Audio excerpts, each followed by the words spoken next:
Pour le fermier suédois Knut Lindbäck, le lac Kulmjärv joue un rôle clé dans son quotidien. C'est de là qu'il tire son eau et sa nourriture, et c'est aussi grâce à lui qu'il peut se déplacer.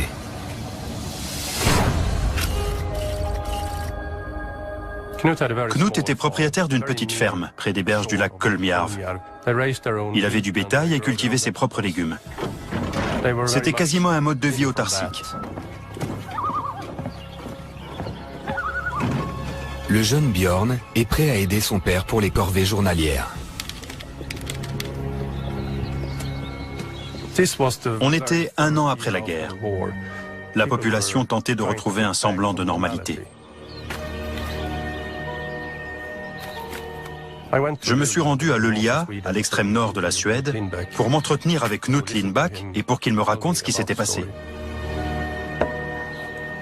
La Seconde Guerre mondiale est peut-être terminée. Mais les Suédois sont encore très méfiants quand des explosions se produisent dans le ciel.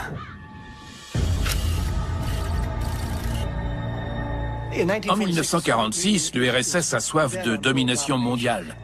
Elle essaie de s'emparer de plusieurs pays européens et la Suède est très inquiète quant aux actions qu'elle pourrait mener. La ferme de Knut est située à moins de 500 km de la frontière soviétique. Une frappe aérienne est toujours possible. Comme la Suède s'est toujours un peu méfiée de la Russie à cause des menaces qui pouvaient venir de l'Est, les Suédois avaient souvent les yeux rivés vers le ciel. Lors de mon entretien avec Knut, il m'a dit qu'il avait entendu un énorme bruit au-dessus de lui. Il a levé la tête pour voir ce qui se passait. Il a d'abord pensé à un gros orage. Mais cela n'a rien d'un nuage d'orage. Ses fenêtres ont tremblé. En levant la tête, il a aperçu un objet allongé, comme un missile, avec 2 ailerons sur les côtés.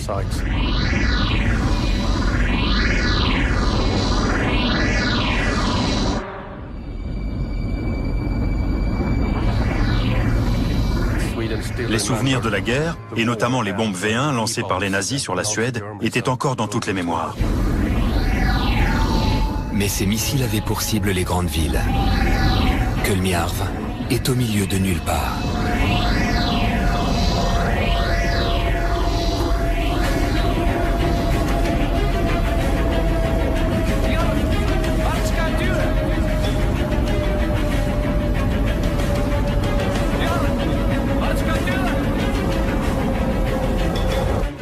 L'objet fonçait droit vers le lac.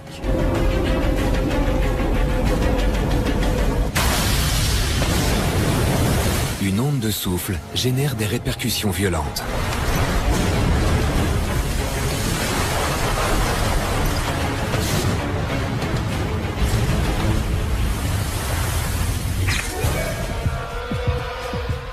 Quelque chose a touché le fond du lac et a explosé.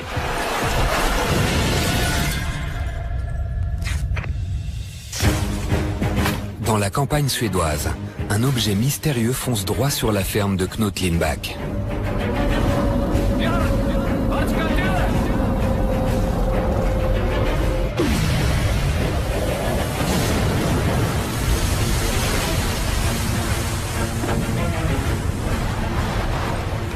Quelque chose a touché le fond du lac et a explosé. L'impact déclenche des répercussions monstrueuses. Une partie du fond du lac a été soufflée jusque sur la berge.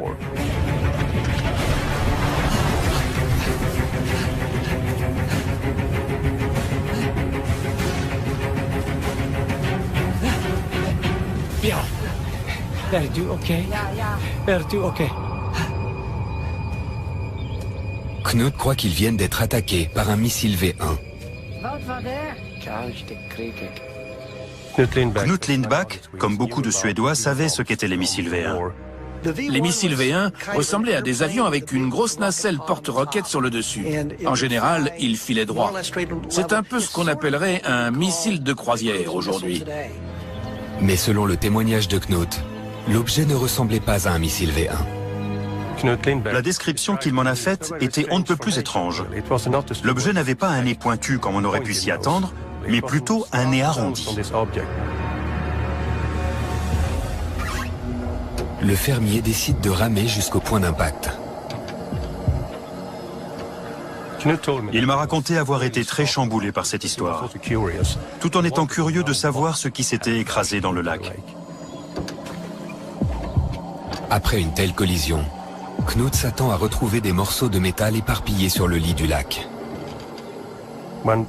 Pendant la guerre, quand un missile V1 s'écrasait en Suède, on trouvait jusqu'à 3000 kilos de débris. Mais dans ce cas précis, il n'y avait rien. Pas le moindre bout de métal. Rien du tout. Le lac Kolmjärv ne fait que 2 mètres de profondeur. Knut s'emploie alors à ratisser les fonds à la recherche de débris.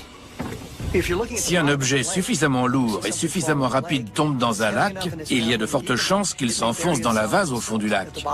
Il suffirait alors de tâter le terrain avec une rame pour le sentir.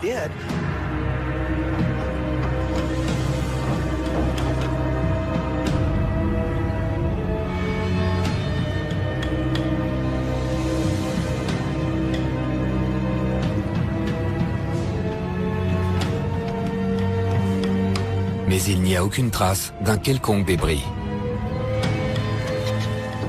Rien n'a été retrouvé, on ignore ce qui est tombé dans ce lac. Le mystère dépasse les frontières de la petite localité. Ce 19 juillet, il y a eu une série de 4 crashs en l'espace de 5 heures. Sans exception, tous les objets se sont écrasés dans des lacs isolés. C'est très troublant parce que la Suède ne compte pas que des lacs sur son territoire. Certains de ces objets auraient dû s'écraser sur Terre.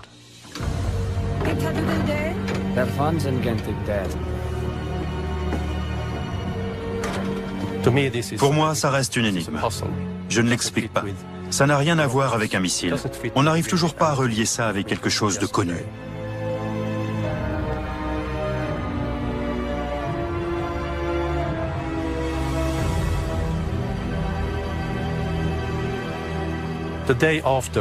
Le lendemain de l'incident, des militaires ont été dépêchés sur place. Ils ont sondé le lac de fond en comble pendant 2 semaines sans jamais rien trouver. L'armée suédoise envoie une équipe de soldats et d'ingénieurs pour ratisser le lac Kolmjärv à l'aide de sondes électriques, de matériel de mineurs, de détecteurs de métaux et de compteurs Geiger. Les 35 000 échantillons recueillis s'avèrent tous être des matériaux de la région. On fait état de 30 crashs similaires en Suède pour le seul été 1946. Dans tous ces cas, aucun débris n'a jamais été retrouvé.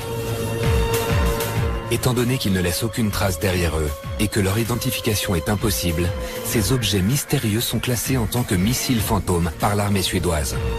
Un comité qui leur est dédié est mis en place pour une étude plus approfondie.